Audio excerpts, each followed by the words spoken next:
It's the very definition of diplomacy. It's not most of what von Clausewitz, the theoretist of diplomacy and war, said. I read him at school. I think diplomacy is about people. The heart of diplomacy is about interactions between people. And we have a people problem. Our problem is people. We need to know how to interface with our next door neighbor, whatever their problems, and we know the type of problems they have. They're huge. But Kenya is the preeminent diplomatic power in this region. It is the preeminent economic power. It has got strings and strategic measures to use to make others see the light of day. And the very first thing that we have to do is to win the hearts and minds and convincing battle with the Somali elite in Mogadishu. And the problem has been that we haven't been doing that. The ambassador that we have there, for an example, is not a person who's a Somali-speaking person. He's from the military. I really think that it is very important, because of the nature of our relationship with Somalia, to use our resources in this country. And I'm not using this as an ethnic jingoism thing. I'm just using it as a way in which to interface so that we can sort this problem out. We just want to sort this problem of the borders out, because the consequences for Kenya are not good. And lastly, Olive, I also think that the leadership at the Foreign Office in the last year on this issue has not worked. And that has to be called into question. And we need to confront that issue. And if we cannot confront that issue, this issue is going to fester, and it's going to blow on our faces, and Kenya is going to look bad. Okay, Professor Midamba. Olive, in 1966, Kenya faced a much tougher Somalia that was armed with the Soviet weapon. And the 4 team members of representing Kenya, which include Bruce Mackenzie, Joe Murumbi, Jonjo, and Gichuru, negotiated what was called Bamburi Agreement, and with the idea that the British will come to aid if Kenya is attacked. Well, the British never came to aid, and Kenya was forced to fight a protracted civil war. We're facing a very different time. Kenya went to Kismayu with a really carefully planned landing, which involved air, sea, and land. And we took over Kismayu with very little collateral damage. The next thing was, why are we there? We were there to protect the interest of Kenya and Kenya territorial integrity. Now, are we going to create a buffer zone between Somalia and Kenya and continue to control it? Here comes a very serious situation, which is called quagmire. General Powell said, if you are going to go to war, first, have a very clear objective. Second, you must put overwhelming force. And thirdly, must have popular support. And lastly, must have an exit strategy. The issue is, does Kenya have an exit strategy for Somalia? Because we're getting into a quagmire where Kenya is being seen as a conqueror, and then mixing up with a clan fight. And then all of a sudden we have a territorial fight which is going on. So we need the most experienced Kenyan diplomat, and I agree with my friend here, the most experienced Kenyan diplomat to get us out of this tangle and save the image of the president when the president engaged Famajo to a very serious discussion, because we need to live along each other, and we need what is called win-win situation. All right, the win-win that Dr. Kanenje was speaking about. Yes. I'd like us to move us along to another country in which Kenya has had its boots on the ground as part of a peacekeeping mission, and that is South Sudan. The Sentry, which was co-founded by American actor George Clooney, released a report not too long ago, last month, speaking to the looting of state resources in South Sudan in cahoots with members of Salva Kiir's family. Here in Kenya, we had 3 businessmen adversely mentioned in that report, including the Baringo Senator Gideon Moi. Yeah. Yes. So he has, of course, denied having done any business with Salva Kiir's daughter, and who apparently, I don't know, handed off her shares to her 2-year-old daughter. Okay, but it just seems like there's a mess in South Sudan, and George Clooney and his team have called for sanctions on, there's a Chinese company which is also mentioned. Lots of businesses mentioned. Do you think there's merit to that report, that there are businesses, there are corporations which are taking advantage of, I don't want to call it anarchy, but you know, that instability to make money? Hassan. Yeah, you know, a few weeks ago we had a little report called "Flirting with Hyenas" and how external interests are. Perhaps I should have started by asking you, did you have a chance to look at the report? Yeah, a brief of it. Back to the hyenas. Our report was Flirting with Hyenas. That was actually external interest and companies and stuff like that, and how they're messing up. Now, this is not a new story on the continent. It's not even about if the story has merit. Is to what extent is this exploitation going on? You know, because this has happened. We have seen this in 1997, and so I'll take you back a little bit, but just with a context. When Mobutu was fighting for survival, and Joseph Kabila, after the fall of Kisangani in Eastern Congo, then fall of Lubumbashi province, Western multinationals were busy signing contracts with a rebel leader, while Kabila and Mobutu were actually negotiating here on University Way. Mm-hmm. Yeah. And that did not give an incentive, of course, for Kabila then at the time to make any deals, because they were dealing with him as he was already the president. So when it comes especially to war and conflict on this continent, and especially right now in places such as South Sudan, government and rebels have to get arms somewhere. They have to get money somewhere. And these companies thrive in chaos. When South Sudan, for instance, is speaking with one voice, you can't exploit it the way you're exploiting it right now. Mm. Yeah, but when it's in chaos and it has resources, it becomes easy for you to penetrate and actually stay. You know, you walk around Nairobi and you see South Sudanese cars there. You know, I don't know how many Porsches are there. It's shocking. And you look at the country that barely has 100 kilometers of paved road. You know, what does that tell you? Of course, all the transactions have to go through international capital system, you know. And unfortunately, capitalism do not really, it's not moral. They don't moralize in capitalism. They are loyal to the profit margin. And as long as they're making money, you know, they really don't care how many people die. 100,000 South Sudanese have died in this civil war. There's so much damage has been done just in the last few years than actually in the previous 20, when they're fighting the North, you know. And a lot of it has to do with that foreign companies and interests. They are so focused on the resources that do not care about the Dinga or the Nwer or whatever your difference is, your morphology is, you know. And as long as Africans, for instance, we actually don't recognize that and say, you know, this is our continent and we own it. And as the region say, this is our continent, we own it, and actually start moving. And I think this panel has advocated that some people who are trying to disturb the peace, some politicians, most of them, they live in Kampala, Addis Ababa, and Nairobi. In fact, majority lives in Nairobi here. You know, we have to move towards sanctioning some of these people. You know, it's hard to sanction China as Kenya, for instance. You know, how are you going to do it? Okay, or some big Chinese companies. Well, also China is a country that is also a friend to Kenya, and China might say, well, it's not us, it's just a company, you know, associated with us. But we can sanction individuals for sure. Sure. You know, we can make the life hell. That, you know what, if you are going to keep engaging in this, we are not going to give you a home. You know, you can't fly through our space.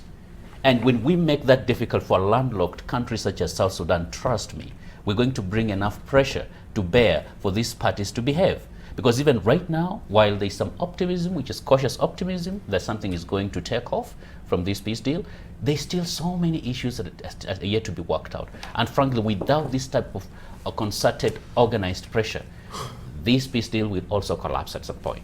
Okay, Iruma? So the report comes out a month before the government of national unity is set to be formed. So it's at a very interesting time that it's been released. It's a 64-page report. It's available on the internet under the Century website. So I would encourage all that are watching this show this morning to actually read it.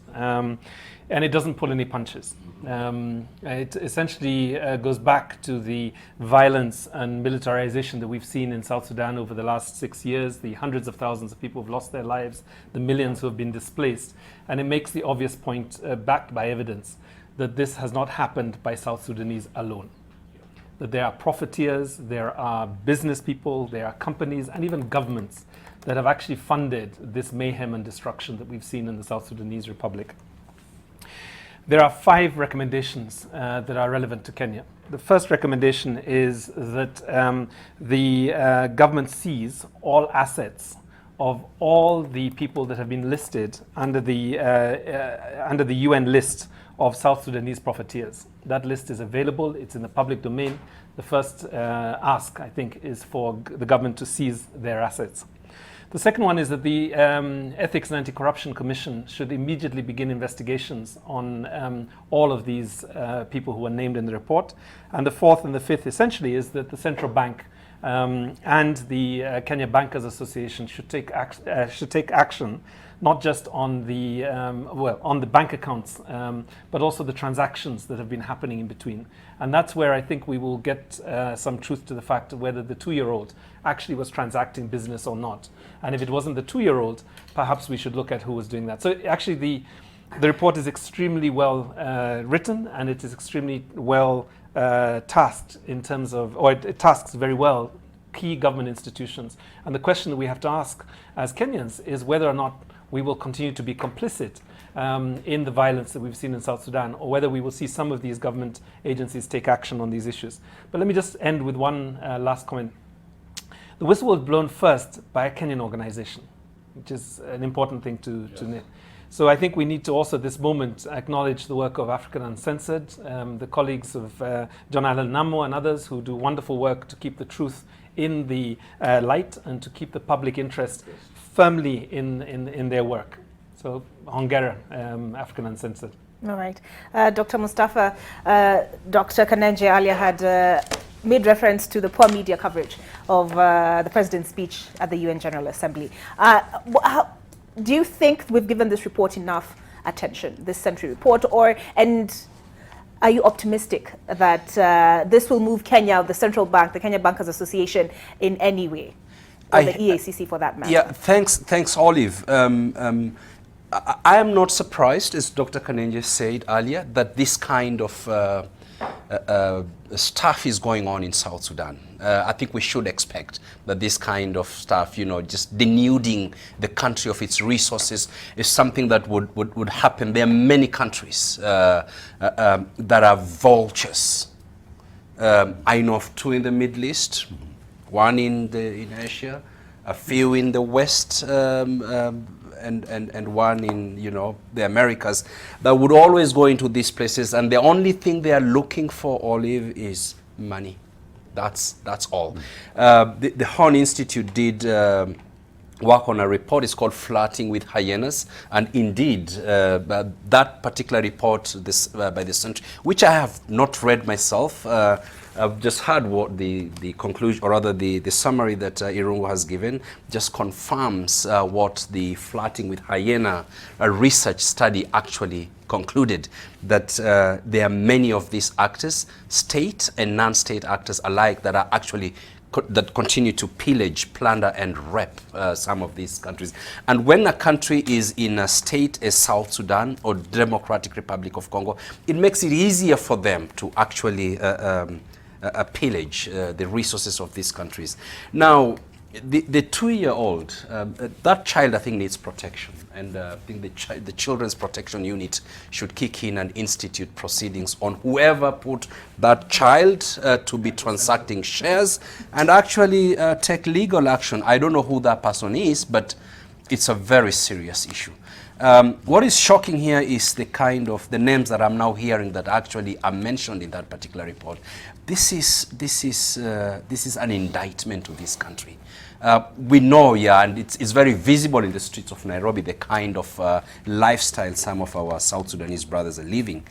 and other Kenyans that have actually been involved, not just in South Sudan, but also in the Democratic Republic of Congo. And these are bad manners that we are exporting into these countries. And the authorities have got to deal with this issue. And some of them may be very close to power, but that should not be the reason why action is not taken. The report does state that there's a particular Chinese company, apparently they displaced people so that they could prospect for oil. Yeah. You know, those sorts of atrocities. I asked you initially, do you think we've paid enough attention to it as a country? Kenya has been actively involved in the peace negotiations for the longest time. But are we turning a blind eye to this for political convenience? Yes. I think that South Sudan is in the national security interest of Kenya. There are about three countries that are very important to Kenya, and that's South Sudan, Somalia, and Ethiopia. South Sudan, we have a special relationship with South Sudan. Even their flag is similar to ours. We'll help liberate this country. We help create the peace process. So there are vital issues, economic, political, and social, that Kenya has. And what has happened, Olive, on this is it's just a confusion, worse confounded, because the predatory nature of Chinese oil companies in South Sudan and the predatory nature of Chinese businesses in Kenya ought to be confronted, because we want investments and we want companies that come here and do ethical capitalism. We don't want predatory capitalism coming to Kenya or to South Sudan. And this report is not only damning, it is scathing in its depth. It is an indictment as to the political elite in South Sudan and what it stands for. Hundreds of thousands of lives have been lost in South Sudan because of these corporations. The reports allegedly that they have armed factions within that war, that they have given money to factions within that war, and they've fueled the war. I think that Kenya, obviously, as Hassan has said, I agree with Hassan that we're not gonna, we don't have the army to go and deal with the issues that the Chinese are doing over there. But Kenya has got to up its game on the issues of South Sudan, and it's got to stop one thing. It's got to stop fundamentally this corrupt relationship that South Sudan has with Kenya, that's based on money, and that has to be taken into account. There are alleged reports that a lot of money was put in the central bank by faction leaders in South Sudan. In 2013, the young human rights worker who was dealing with this issue was abducted here in Nairobi, taken to South Sudan. Our own colleague, Peter Ajak, who sat right there, probably one of the most brilliant South Sudanese we have, is arrested and is in detention and is not out of today. For the great Frantz Fanon, said that every generation discovers its mission out of relative obscurity. And it is out of this relative obscurity that Peter Ajak has come and is trying to change his country. And him being in jail is because Peter Ajak would confront these issues. He would confront these corporations. He would say no to people who want to rape South Sudan. And it's a testament about African political economy today that we continue 50 years after independence to be under the boot of these systems of oppression. It's a sad commentary on our lives. Okay. Professor Midamba, I mean, what the situation that the report presents, especially in light of the rapes, the hundreds of thousands of lives that Hashi has made reference to that have been killed, the displacement, the fact that the organizations which are reaping benefits from that is quite atrocious. But do you think our EACC, our central bank, the Kenya Bankers Association, do you see them taking any action based on that report? Olive, first of all, I read the report. There is nothing new in it than, like my colleagues here indicated, like anything else that we have seen. In 2013, I had the opportunity to travel all over Sudan, South Sudan, and I'm missing a country with so much potential in terms of natural resources and people and everything. And I landed in Unity State because we had deployed, my university deployed capacity training for all the states. And when we landed in Unity State, the governor looked at me and said, Prof, I'm going to give you 50 acres and I want you to start a university here. And I say, Governor, I will not do brick and mortar. You build it. I will organize people. We'll start university in about 2 to 5 months. We'll be ready to go. He did. He had the Chinese build an entire campus, consist of laboratory, everything. And we have set up to start the program. KCB was on campus, everything. And then I was informed that the war is about to begin. And I quickly moved all Kenyans out back to Kenya and informed Sudanese to leave. Only the disaster that happened after that is uncalled for. Everything was mowed down. All the building, all the equipment, everything is gone. Dust, all dust. Now, what's the way forward to this? This Southern Sudanese, someone in Southern Sudan, must take the ball by their hand and say enough is enough. We are going to run our country. We are going to be civil about it. We are going to focus. We are going to be unique. We are going to sacrifice in order to do that. Before that happened, there are too many interests in South Sudan. From China to Africans themselves to everybody. There are too many vultures. There are too many bloodhounds in that country. And Kenya must continue to play a positive, active role in rebuilding South Sudan, because without it, we have a war on our border. I think that my friend here said very clearly, there's 3 countries we have to watch very closely, and that is South Sudan, Ethiopia, and Somalia. All right. Well, we've mentioned China a lot. There have been a lot of protests in Hong Kong, which is, I think, an administrative unit of China. And they started weeks ago. They first started with proposed legislation that would allow, if I'm not mistaken, repatriation to mainland China. Yesterday, for the first time, we saw a protester shot in the chest with a live bullet in what many view as an escalation of the clampdown on the protests.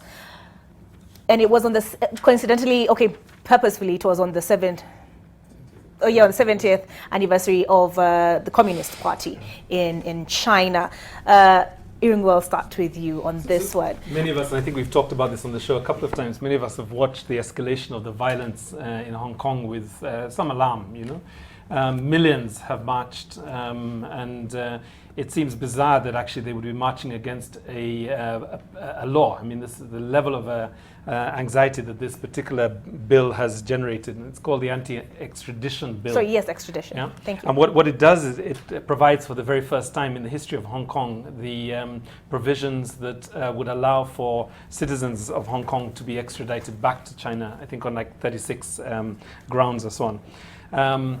It is, you know, very embarrassing, I think, for the Chinese Communist Party that these demonstrations should be happening in the 70th anniversary of the Chinese Communist Party. That the idea that you could be, extradited to China would cause millions of people to go on the streets. And I think for the Hong Kong authorities, they should just shelve the bill. Which they suspended it, though. They should just essentially meet the demands of the protesters and just de-escalate the situation. I think that's the main issue. Okay, if I understood correctly, it was a spark that sort of lit the fire. Yeah. No, they want the leadership to resign in Hong Kong. I think it's much more serious than that. If I beg your pardon, Mustafa, I think the whole concept of one country, 2 systems is failing.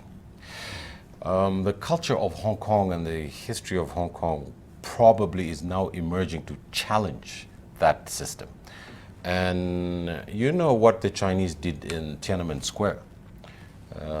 If this continues, the Chinese People's Army is going to move into Hong Kong. There's no question about that.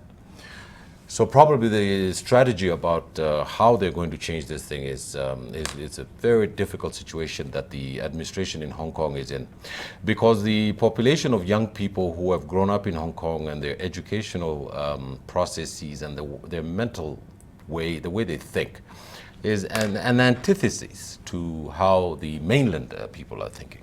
And these young people want party politics, they want democratic government, and they want to get out of China. They don't want to be attached to China. And I think that it's on a dangerous precipice. I think that if this continues, the Chinese are going to move their troops in there and take that place by force. They have done it with their own people in Tiananmen Square. You know that China is under a wave of oppression of Muslims in China, in Shaanxi province. And essentially it's been closed off. People don't know what's happening.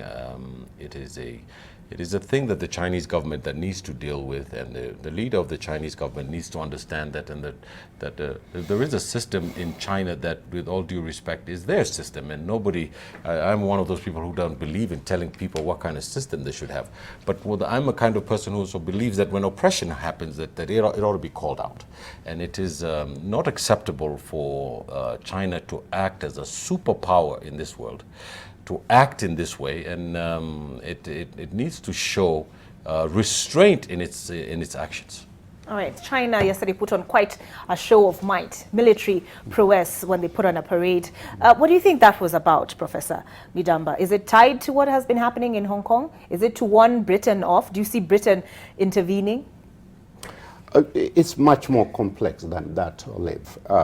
We have reach a point, and I'm writing about it quite a bit right now, on what's called tripolar system, tripolar world, where China is moving on what's called Blue Ocean, expressing its power.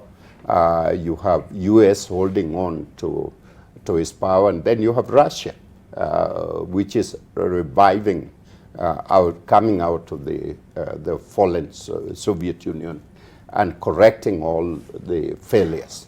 And so China is becoming very aggressive. It is today the second largest economy in the world. It has the largest land army right now, and is really challenging US with some highly sophisticated weapon system.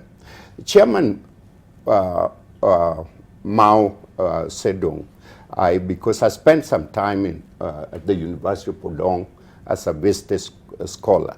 Mao had a really very clear policy, and he was a visionary, a revolutionary at the same time.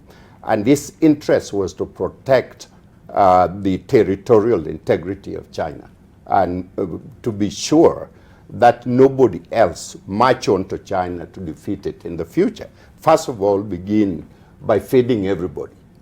China has moved over 20 million people in our time, from poorest state to middle class state. China is now manufacturing all the goods and services that you need and exporting to the world, and really exploring particular Africa. It's wide open for China. Now, what is going to happen henceforth? Henceforth is Taiwanese, which break away at the beginning, and Hong Kong, which are very different, very pro-British, raised like that, are being threatened. And what does that mean? If they gobble up Hong Kong and then Taiwan, then what about Southeast Asia's country? And then what about the rest of the world? And is this the beginning of the end of Chinese hegemony?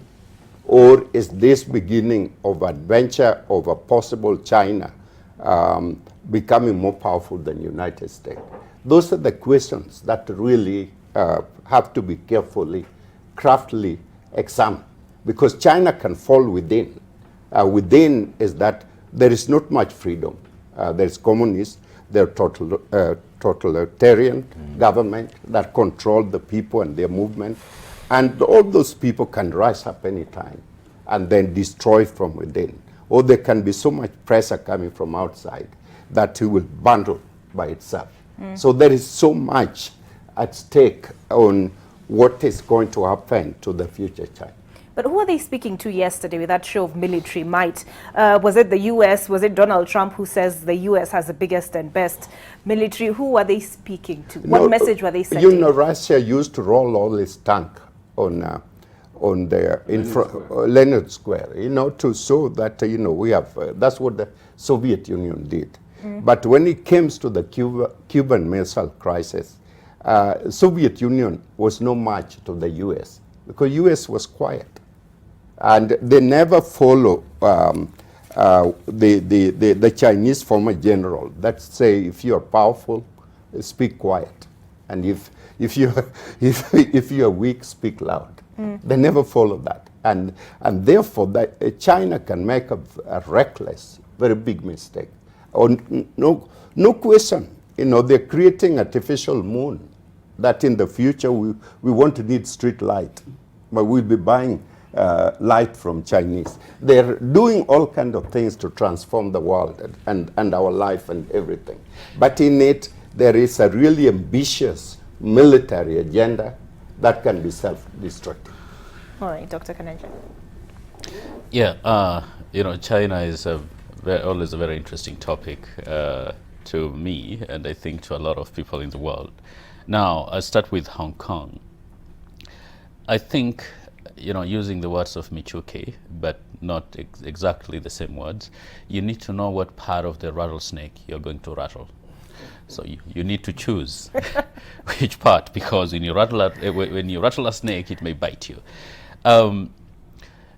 I understand the frustration, especially for young people from Hong Kong, in trying to not exactly go by the Chinese way. The truth is, well, Britain is not going to intervene. It does not have the power or the muscle or the diplomatic or political will to do that. It is not in its business. Hong Kong is now part of China, and that is a fact. That colonial enterprise collapsed, after 99 years or 100. So that's not going to happen. And I think I see that problem also as a political problem. Hong Kong needs to find a way to actually negotiate. There are two different systems. This is a marriage on trial. They are trying to merge things and cultures which are actually different, and the way they look at the world.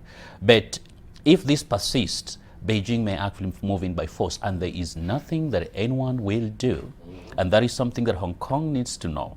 It's not because I support it, but that is just how the world works. Now, number two, when it comes to the display of the military hardware, for the first time, they displayed a DF-17. This is a hypersonic nuclear missile with independently maneuverable reentry vehicles capable of doing any missile shield that actually Americans have. Much like in English, please. In English. Okay. In English is they have. That's a military term. That's a military. You can okay. put in.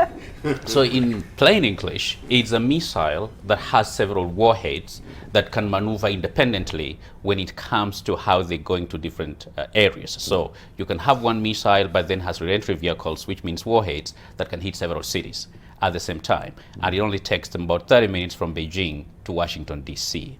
That's how fast it is. So it's hard to counter that. The Russians have that one too. They were actually kind of the first to come up with that. It's just a bigger missile for them, than the Chinese. So this message is actually directed towards the Americans. Now, Russia hasn't stopped displaying that either. It's been doing that, especially on its Victory Day parade on 5th. And part of it is a message to the West, but also part of it is the Russian tradition. Now, the Chinese, they're trying to tell the West, especially Washington, that, look, we are here. And we are now world power. They're not trying to match Americans on everything they produce.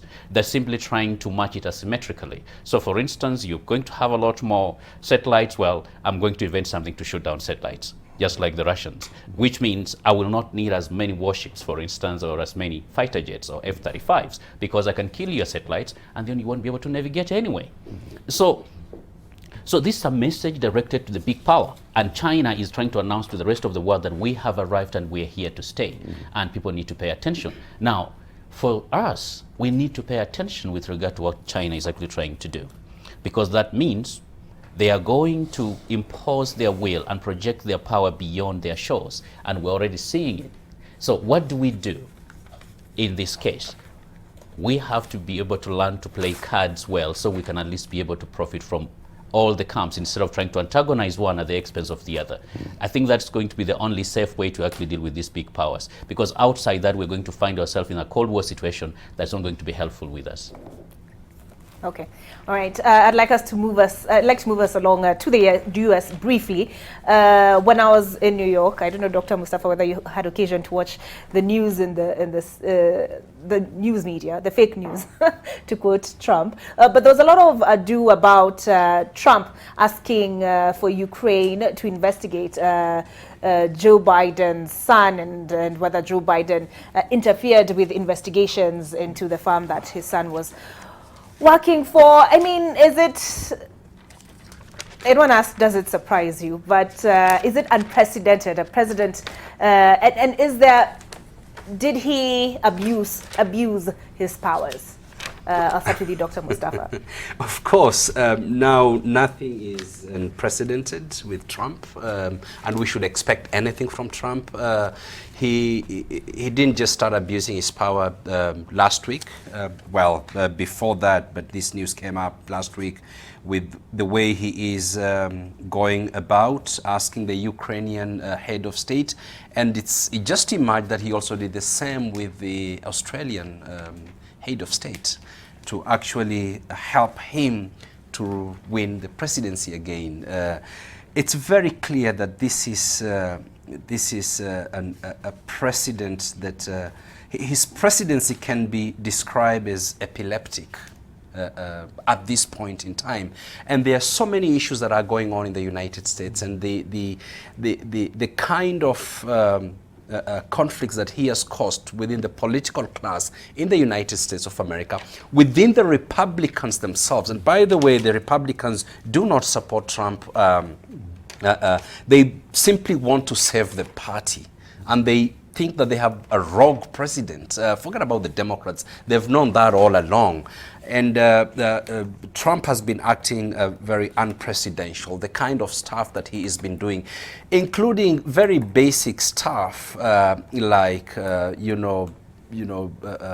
working up the white race. Now we have a new term that is emerging that goes, we may add the WSE, the white supremacist extremists, which when I was there, actually the Congress was just starting or thinking about debating on whether to consider the white supremacist extremism as a form of domestic terrorism, and which I think they're going to classify it as such. And you can see Trump, as a president, has been ratcheting up this kind of talks about the Latinos, the Mexicans, the Africans, the Muslims, everybody, and he's doing that deliberately to ensure that the very conservative white base is actually assured. And now he is going for the Democrats,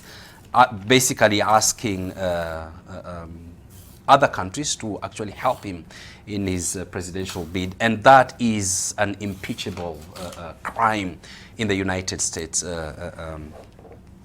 system. Now, but do you see this as the thing that will finally cost Trump his presidency? I don't think so. And even if the impeachment is going to go on, I think it's just going to be censured. It's not going to really cost him his presidency. Maybe it may cost his re-election, but not the presidency. Not the presidency, yes, Hashi. I think, on the last show, I remember us talking about, I agree with you. On the last show, we talked about this being a hole for Trump. That for the Democrats, it was not the other way around. The Democrats should leave this guy alone and beat him at the elections. But the information that has come out recently, if all have been following, is that this whistleblower thing has been approved by the Inspector General. And it is a very serious thing now. And I saw copies of the paperwork of what had transpired. And it seems that Trump broke his oath of office. It seems. And of course, you know, that if that issue goes forward, it has to be tried at the Senate, I believe. And I also see the growing support, not only from the Democrats, but from the Republicans, because they are moderate Republicans in the House. And it looks like this thing now has traction.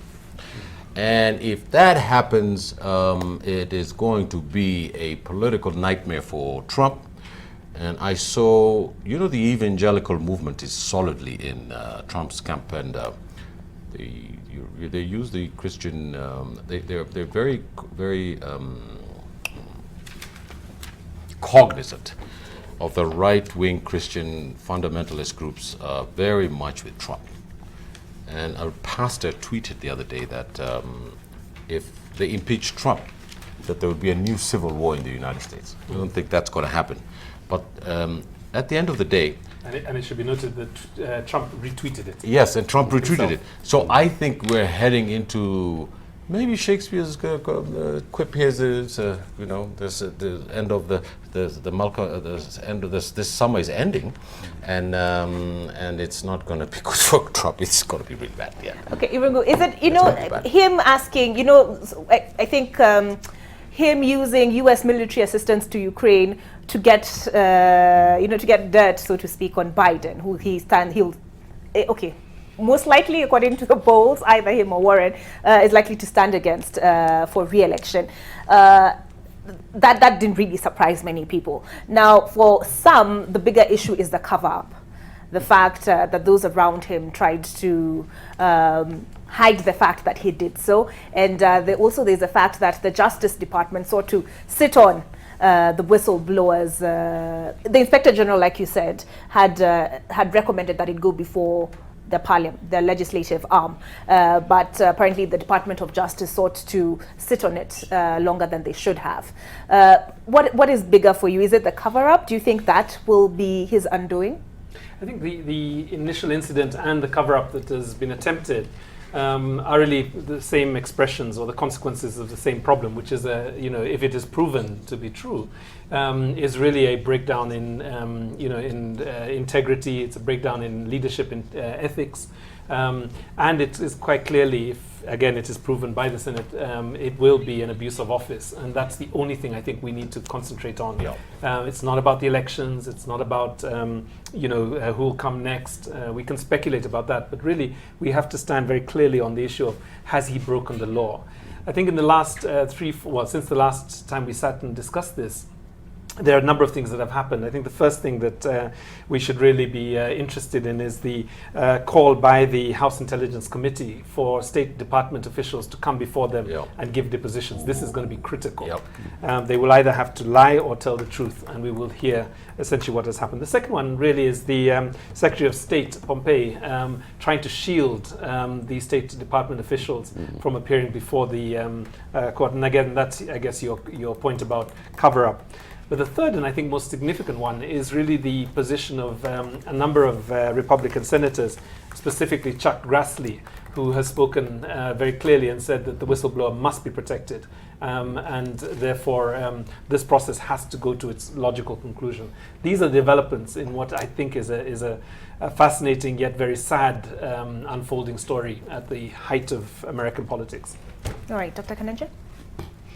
Morality, integrity, honesty does not exist in Donald Trump's vocabulary or life. So there is nothing we cannot rule out when it comes to Donald Trump. My worry, though, because it's important that we, you know, this is investigated, because it's a moral and ethical question. It's a matter of law in the United States. And however, my bigger worry actually, and sometimes maybe people might say I'm a little bit biased politically with regard to the future of the United States, is I do not see Republican senators who still control the Senate allowing the impeachment of Donald J. Trump.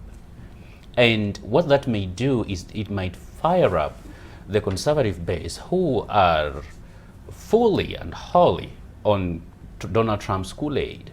They've been drinking it since he came to power. They can't see anything outside the Trump White House.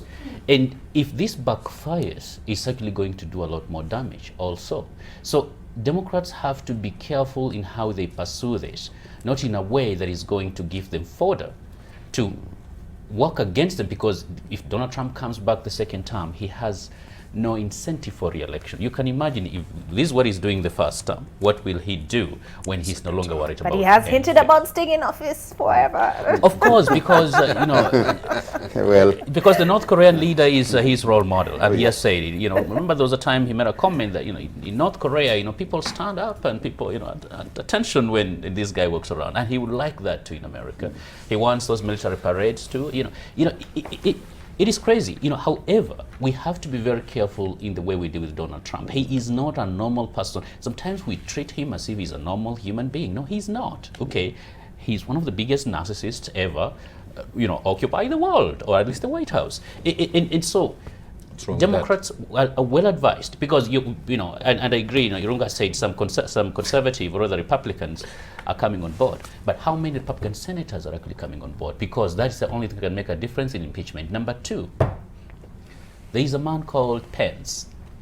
He's actually extremely conservative. If you think this guy was crazy, Donald Trump doesn't really have an ideology. Yeah. He just does Donald Trump. But Mike Pence is an extremely conservative guy that may erase lots of civil rights of so many people, including minorities. All right. So, yes, Professor Midamba, I'll let you have the last word on that. I have been involved with the American political system for a while. And Olive, there's never been in the history of the United States from 1700 to now any person like Donald Trump. I was confronted by a friend of mine who thought like an angel that I'm supporting Donald Trump to stay in the office. No, I'm not supporting Donald Trump to stay in the office. And I'll be happy if he's removed the next day. But the Democrats have to be careful. The impeachment must have a threshold. Did he violate the office? His honor of the office. That is the point. That must be. That is the impeachment threshold that must be met. If that is met, then he will go down, and the Democrat must focus on defeating him at the election point. Okay. And that's the point. All this noise, whether you talk to who, it doesn't matter. Okay. All right. I'd like to bring us back home and touch on a subject that Hashi is very fired up about, and that is to do with the exit of the Israeli envoy. Yes. The Daily Nation headline read, "A sad envoy, pitiless maize cartels and Israel's fast failure." And they quote him as saying, "In the history of Israel, no government-to-government project has ever failed." And he says, I'm talking about the Galana Kulalu project. It is the first ever to fail in the history of Israel. The reason he gives is farmers in the maize growing areas and the political representatives, maize millers who fought and eventually succeeded in getting the maize milling component from the contract. And they did not want the price of a 2-kilo packet of maize meal to sell between 60 and 70 shillings. And the ambassador who requested a recall to Tel Aviv because, in his words, he had failed to add value to this country and therefore saw no reason of staying on after only 2 years on the job. Hashi. Well, Olive, it's unprecedented since independence. We've never had an ambassador who has applied to his country say, I want to leave because of the gagging corruption that this country engages in. Of course, it is not only is it unprecedented, it is embarrassing. If that word or that lingua franca works in this country, the Israeli ambassador, and the Israeli government and Kenya have had a very close relationship, technologically, military, and all these other things. And the Galana project was supposed to be part of the food security issues in this country, so that we don't have starving Turkanas, we don't have starving Somalis, we don't have starving Kenyans everywhere. The thing has collapsed. And it is also the first time since the declaration of the State of Israel that something between two countries that Israel was involved with has collapsed.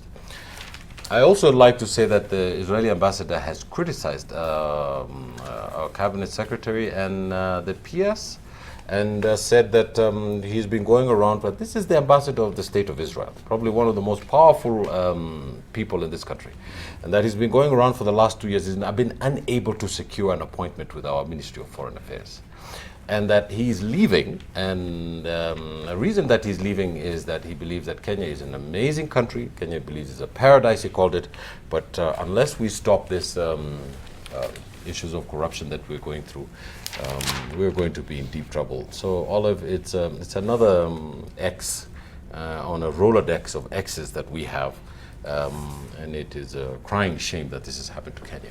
Okay, I'm going to open the floor on this one.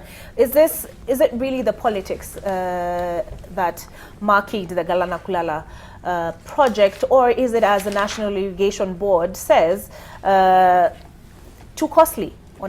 They claim the the firm Arava that was contracted to execute the project, just kept inflating the costs.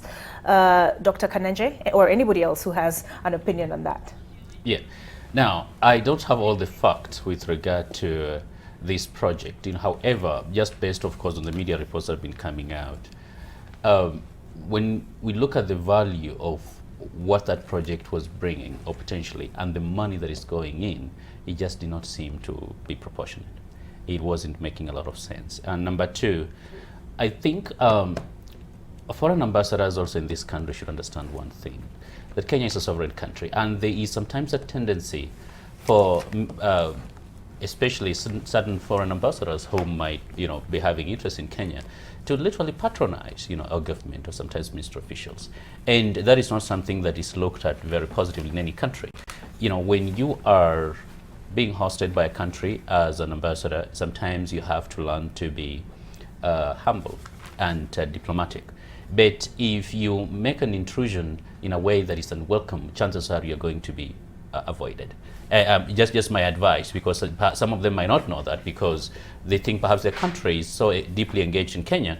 Let's say you have a relationship with the defense, or you have a relationship with a certain other ministry, or perhaps the president, and you just think everything is going to fall in place. No, I think it's important that they also understand that Kenya's sovereign country and Foreign Affairs Ministry will also appreciate to be respected. Now, having said that, this failure of this project, like many others, it's really a sad reminder of actually what is wrong when it comes to the way these projects are conceived and implemented.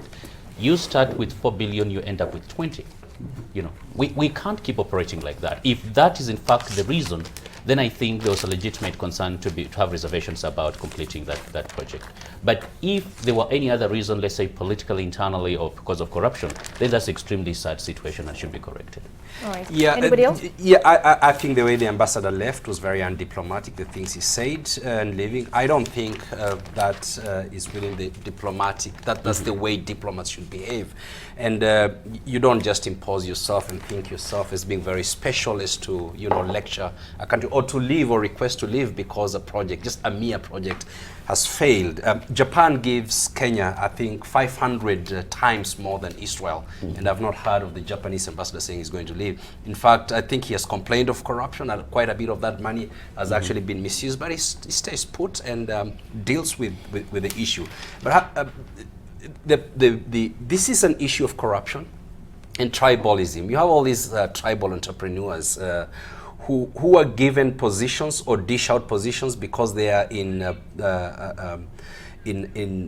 powerful positions, and give their tribes-made position not because they merit, but because they belong to their tribe. And this actually did happen in the Galana Kulalu project. And as we say, when a project like that fails, then Kenya eats its tribalism, and we need to eat it properly, and we need to, if we don't learn from that, as has been the case for many other projects, including Kimwarer, Aror Dam, and many others, the precedent, first of all, the Galana Kulalu project would have saved one of the pillars of President Uhuru Kenyatta's in terms of food security. That has not happened. And what the president ought to do is now to even strike harder and more on this tribal cartels that have been controlling this country for a very long time. Okay. Now, I'll give you occasion, very briefly, 30 seconds each, just to make a comment on what we are seeing as far as Mariam and Mudeu, that was the mother and a 4-year-old, and her 4-year-old daughter, who tragically, whose vehicle rolled off the MV Harambe ferry on Sunday. Just your comments and your reactions and your response, first of all, to the response, responders, their actions, and also just about it even having happened in the first place. I'll start with Hassan and come down this way.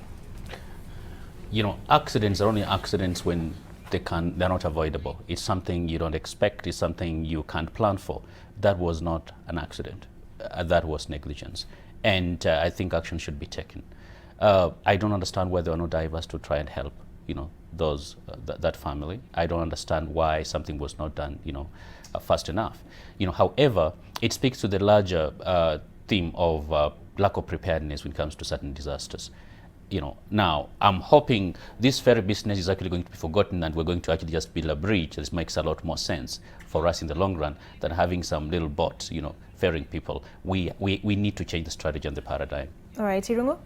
Last week, we, I think as a panel, we called for 3 things in the context of precious talent. We called for suspension, basically for officers to be suspended and investigated for negligence. We called for the school to be closed and a wide, I guess, inquiry to be entered into to look at the safety in our schools. And lastly, we spoke about the need for the owner of the school to face prosecution. All those 3 things happened in the course of last week. So I don't know whether the authorities were watching us or whether we were simply echoing their sense of responsibility. So I would start by congratulating the Ministry of Education. I would also congratulate the county governor, although the 12 suspensions seem to be quite excessive and across the board. I think he even suspended one person who was already on suspension, so he was suspended twice. But I think the actions were in the right direction, and it has continued, I think, with the offer of buses for the children to be relocated to other schools. Big issue. Last 10 seconds on the horrible accident again, or the horrible incident, I don't call it an accident, that happened in the ferry. The ferry basically takes 300,000 people regularly. It is not something we should take lightly. And once again, like 2016 and like 1994, we have loss of life. I think people need to be held responsible. Okay. Dr. Mustafa? Yeah, Olive, the disaster response unit in this country is itself a disaster. Those people who that was not an accident, it's negligence, as Dr. Kanenje has said. And those people that we see speaking on television from the Kenya Ferry Services, the board, they really should not be speaking on television. You know. They should be in committee. You guys should be going there to interview them. All right. You should appoint Abbas Gulait as a czar for disaster preparedness and give him access to resources so that when something happens in this country, he can do his job. He's the best man for the job. The president ought to do that right away. All right. You both, we call it underrunning, that's what I mean. When you've done less than the 30 seconds, it's good though. Yes, Professor Midamba. Only if this situation happened in South Korea or Japan, the person would resign or kill themselves. Oh. It is about time that in this country we take things very seriously about ourselves and about the future. We must fight corruption. We must fight it with everything we have, and every Kenyan must be accountable, stone by stone, change it so that this country can be better. Okay. Dr. Mustafa, you said those who are speaking should not be speaking, they should be in committee. But what about those who are asking, what about the other leaders that have not spoken?